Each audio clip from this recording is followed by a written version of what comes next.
ગાંધીનગર અને સાબરકાંઠા જિલ્લામાં પાણી, આરોગ્ય સહિતના ક્ષેત્રે ₹815 કરોડથી વધુ રકમના વિકાસ કાર્યોનો શુભારંભ.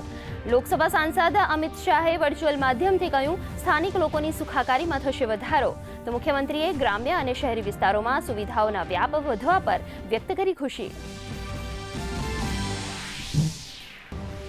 આદિજાતિ વિસ્તારોમાં ઉચ્ચ શિક્ષણને મળશે વધુ પ્રોત્સાહન.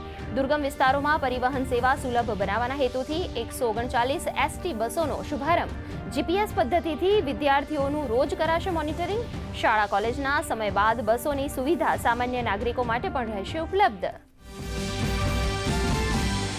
નાયબ મુખ્યમંત્રી હર્ષ સંઘવીના અધ્યક્ષસ્થાને યોજાઈ સમીક્ષા બેઠક. કૃષિ, નાણાં અને શિક્ષણ વિભાગના વિકાસ કાર્યો પર થઈ વિસ્તૃત ચર્ચા. વિવિધ યોજનાઓના અસરકારક અમલીકરણ પર નાયબ મુખ્યમંત્રીએ મૂક્યો ભાર.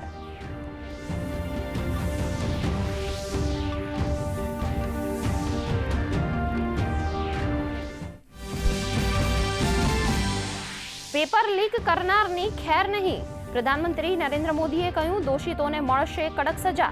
એનડીએ સંસદીય દળની મંગલ મિશન બેઠકમાં પ્રધાનમંત્રી નરેન્દ્ર મોદીએ કહ્યું, કોઈપણ પ્રકારના એફટીએમાં ખેડૂતોના હિતને નહીં થાય નુકસાન.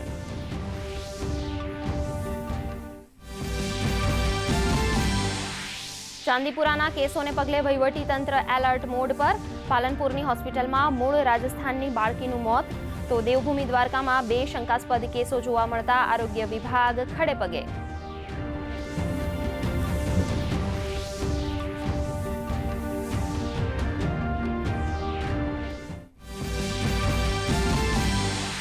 સૌરાષ્ટ્રમાં ગેરકાયદેસર હથિયારોના રેકેટનો ભાંડાફોડ. 38 હથિયારો સાથે મોટું નેટવર્ક ઝડપાયું. 9 દિવસમાં 20 આરોપીઓ પોલીસના સકંજામાં. હથિયારોના કારોબાર સામે પોલીસને મળી મોટી સફળતા.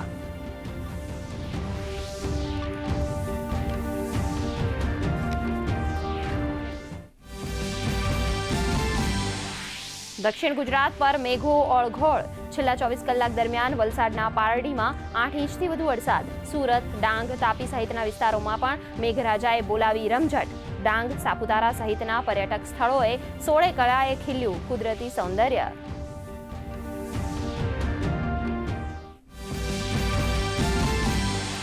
ઉપરવાસમાં ભારે વરસાદથી નવસારી જળબંબાકાર. 60થી વધુ રોડ રસ્તાઓ બંધ. કાવેરી નદી ગાંડીતુર થતા 15 ગામોને કરાયા સતર્ક. તડકેશ્વર મહાદેવ મંદિર પાણીમાં ગરકાવ. આગામી 48 કલાક દરમિયાન 4 જિલ્લાઓમાં અતિ ભારે વરસાદનું રેડ એલર્ટ જાહેર.